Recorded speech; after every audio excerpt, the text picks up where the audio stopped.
السلام عليكم ورحمة الله وبركاته. النهاردة معانا قصة قائد لزمرة تعتبر أشهر زمرة أسود، وعارفينها كل اللي بيحبوا الحياة البرية والحيوانات المفترسة. هي في محمية سابسا، مشهورة جدا إنها زمرة شرسة ومفترسة، وأكتر حاجة كانت بتشهرها إن أي أسد كانت بتخش معاه في قتال كانت بتقتله، وبعد كده بتاكله وبتقتل الأشبال وبتقتل كمان الإناث اللي كانوا بيرفضوا إنهم يبقى تحت حكمهم. عرفتوا هم مين؟ لسه؟ طيب الزمرة دي هي الزمرة الوحيدة اللي حراس المحمية كانوا بيكرهوهم. تفتكروا ايه السبب بقى؟ لو ما عرفتوش هقول لكم، بس ثواني بعد الانترو.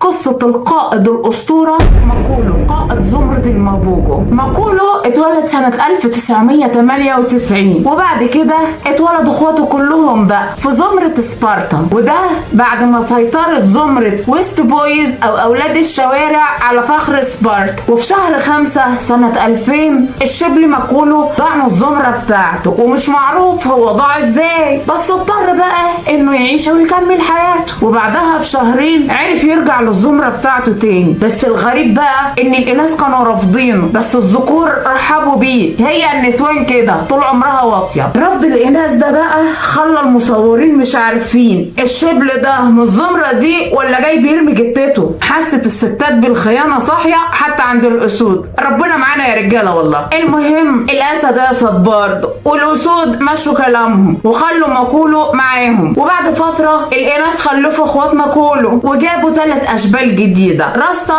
وبريتي بوي ودريدلوك. وبعدها بشويه جابوا مستر تي الشهير باسم ساتان وكينج تيل، ودول كانوا حبايب قوي واكلين نايمين مع بعض، وكانوا بيصونوا اللقمه الحرام. وبكده ماكولو بقى اكبر اخواته وبقى عضو مهم قوي في الزمره بتاعته، لان الاباء فكروا بره الصندوق وما طردوش الاشبال زي عرف الاسود، بالعكس خلوهم موجودين بيدافعوا عنهم وبيصطادولهم. وكانوا اللي بيقود عمليات الصيد دي ماكولو، لان ماكولو كان مميز ان جسمه قوي جدا وضخم قوي. فماكولو بقى كان بيحارب علشان الزمره بتاعت ابائه اللي هي ويست بويد. وفي اسود كتير حاولت تعتدي على الزمره دي زي ذكور ميلوكي وسبيلت روك وذكور الافعونيات. الكلام ده استمر لمده سنه من 2004 ل 2005، وبعد كده ماكولو بدا يجهز اخواته عشان يعملوا بقى الزمره الخاصه بيهم لوحدهم. والزمره اللي هيعملها ماكولو هتختلف خالص عن اي زمرة تانية، لان ماكولو واخواته واخدين خبرة كبيرة جدا في المعارك اللي خاضوها مع زمرة الاباء، يعني مش خارجين كده زي كل الاشبال وعلى الله حكايتهم. وفعلا ماكولو خد اخواته وانفصل عن الفخر اللي اتولد فيه بعد ما مات اخر اسد من ابناء الشوارع او ويست بويز، وخد اخواته وراح بيهم لاكتر منطقة حارة في محمية سابيسان. ومن اول معركة دخلوها كسبوها لانهم متمرنين ومخربوش كده وخلاص. ومع بداية 2005 لحد 2006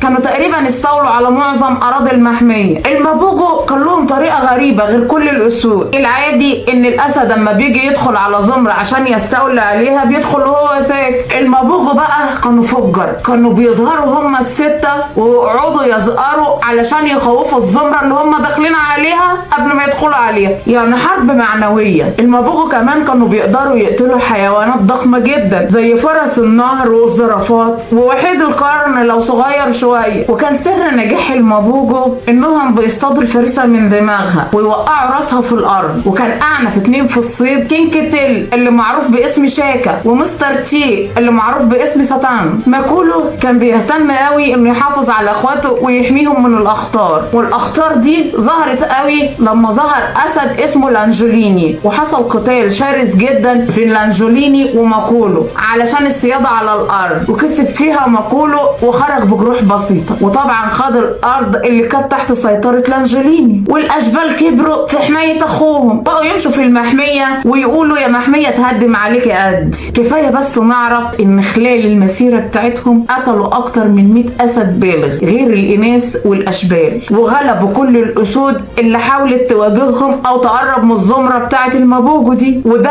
عمل خلل كبير في التوازن البيئي، وحراس المحمية بدأوا يكرهوا المابوجو بالذات بقى لما قتلوا الاسد بلوندي وخلوا اخوه ديزي يهرب، لان السيادة السياح كانت بتيجي مخصوص لبلوندي، ولما اتقتل السياح قلت وكمان الدولارات قلت، وهنا الحراس بقوا يكرهوا المابوجو جدا وقرروا بقى انهم يتامروا على المابوجو، وده كان في ديسمبر سنة 2007. فخر المابوجو كان كل ما يقوى اعدائه بتكتر، وبدأت الزمرات التانية تحاول تنافسهم وتهجم عليهم، ونافسهم فخر اوتا برايد، بس طبعا ماكولو كان بيقدر يصد اي هجوم، وكان من ضمن فخر اوتا برايد الاسد رافن، وده بقى جه يستفز ماكولو مع انه عارف ان ماكولو كان هيسقع له، وفعلا ماكولو ضربه وخد منه فخر اوتاوا برايد وعاش مع الفخر وخلف منه. وعلى فكرة فيه لبؤة من احفاد المابوجو قتلها الحراس لانها كانت واخده جينات المابوجو الشرسه. بعد كده ماكولو واخواته رجعوا لمكان ميلادهم علشان ينتقموا من الذكور اللي كانت بتيجي تهجم على الفخر بتاعهم وهم لسه اشبال. قلبك اسود قوي يا ماكولو. ونشطوا بقى العداوات بتاعه ابائه علشان يجيبوا طار ابوهم. ماكولو طلع صعيدي يا رجاله، وقدروا المابوجو بقياده ماكولو انهم يقضوا على تحالفات كتير قوي، وعلى راس التحالفات اللي قضوا عليها ذكور سبيليت روك ولو اوفيس ورولر كوستر. وطبعا المابوجو خدوا كل الاراضي اللي كانت واخداها التحالفات اللي قضوا عليها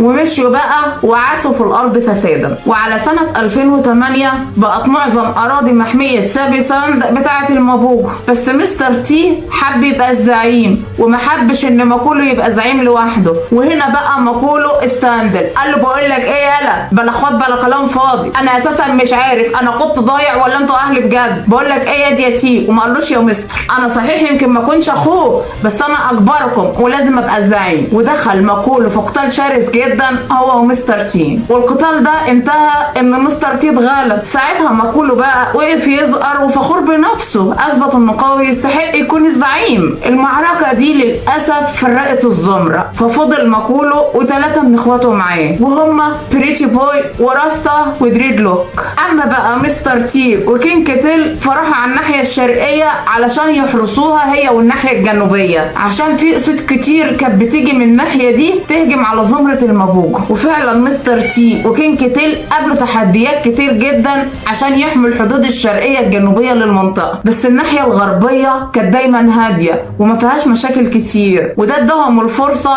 انهم يتجوزوا ويزودوا القطيع، وقعدوا بقى يربوا العيال ويطردوا المنافسين اللي بيحاولوا يدخلوا منطقتهم. وده بقى غير الناحيه الشرقيه خالص اللي هي بيحرسها مستر تي وكينج كيتل، وكانوا يا عيني مهريين خناقات كل يوم. فاكرين بقى زمره الماجنج لاندز؟ متكلمين عنها هنا في القناه، هسيب لكم اللينك فوق في علامه الاي وفي صندوق الوصف. دول بقى حاولوا يقتحموا زمره المابوجو وبالتحديد المنطقه اللي بيحرسها مستر تي وكينج كيتل. اول هجوم للماجنج لاندز على المابوجو واحد منهم مات والباقيين هربوا، بس ما استسلموش ورجعوا هجموا تاني على زمره المابوجو علشان ينتقموا لاخوهم اللي مات. وفعلا قعدوا مراقبين كينج كيتل لحد ما بقى لوحده وهجموا عليه وموتوه. وبعدها مستر تي حب يلحق اخوه بس اتغلب، وساعتها جري ورجع على اخوه ماكولو تاني، وده بعد سنتين من الفرق. وماكولو سمح لمستر تي انه يرجع تاني للتحالف رغم انهم سايبين بعض على خناق، بس تحس ان ماكولو كان واخد حبايه الشهامه او شافوا المصلحه في التعاون. وقتها ماكولو خد زمرته علشان يروح ياخد بطار كينج كيتل، وفعلا الزمره كلها كانت بتظهر وكل الاسود اللي موجوده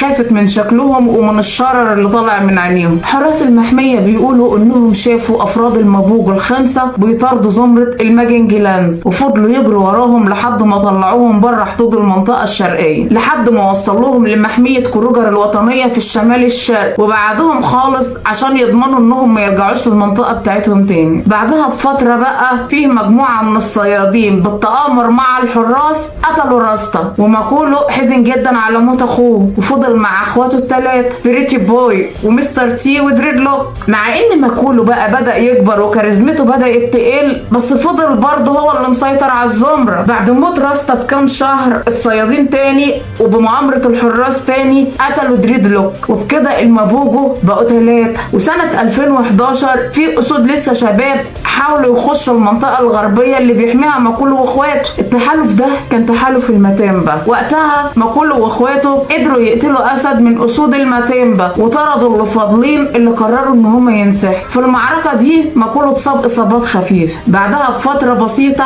تحالف سلاتي ميلز هاجم المابوجو، بس برضه وبرضه المابوجو لسه جامدين وعندهم خبرة، وفعلا صدوا تحالف سلاتي ميلز وما قدروش ياخدوا ارض المابوجو. وسنة 2012 التقدم في السن ظهر جدا على افراد المابوجو، وماكولو بقى عنده 14 سنة. وفي فبراير رجع تحالف سلاتي ميلز يهاجم المابوجو تاني، بس بريتي بوي شافهم واتقاتل معاهم فترة كفاية لحد ما اخواته لحقوهم، وللمرة التانية هزموا تحالف سلاتي ميلز وخرجوهم بره المنطقة. المابوجو لما بدأوا كلهم يكبروا في السن، ماكولو قرر يسيب التحالف هو واخوه بريتي بوي، وبرضه كان قلبه مستهلك من ناحية مستر تي، لأن مستر تي رفض يمشي معاهم من المنطقة وصمم انه يفضل قاعد ويحمي أرض. وتحالف سلاتي ميلز رجع تاني لمستر تي هو لوحده، وخدوا منه الأرض اللي ما عرفوش ياخدوها قبل كده من تحالف المابوجو، لأنهم حوطوه وقدروا عليه وأصابوه إصابات بالغة جدا وقتلوه، ودي صورته وهو ميت.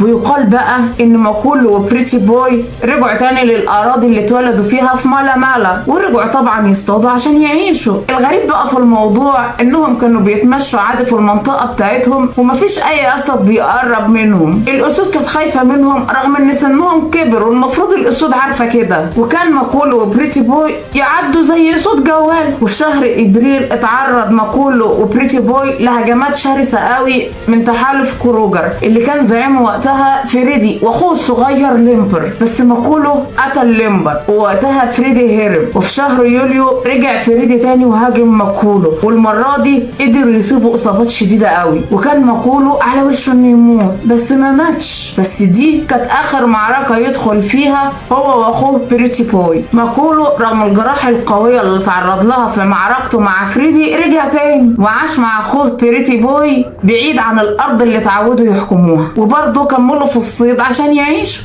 رغم ان سنهم كبر، واستمروا على كده حوالي 6 شهور، وفضلوا بقى يروحوا ويرجعوا من كروجر لسابيسان. الحراس شافوا ماكولو وهو بيصطاد جاموسة كبيرة عشان يجيب اكل ليه هو واخوه بريتي بوي، لانه كان مصاب بشكل فظيع جدا. بس للاسف بريتي بوي مات متاثر بجراحه في ديسمبر 2012، وطبعا ماكولو كان متعلق باخوه فحزن جدا عليه وقرر يختفي، ومحدش عارف ماكولو راح فين ولا حصل له ايه. واتشاف اخر مرة وهو بيدخل حديقة كروجر الوطنية في شهر مارس 2013، وكان لسه بصحته، بس دي كانت اخر مرة يتشاف فيها ومرجعش تاني من ساعتها. راح فين؟ اكيد مات، سيلافي. وبكده يكون خلص موضوعنا النهاردة، وخلصت قصة من قصص اساطير الادغال. اتمنى تدعموني باشتراك ولايك وكومنت حلو زيكم كده، والسلام عليكم ورحمة الله.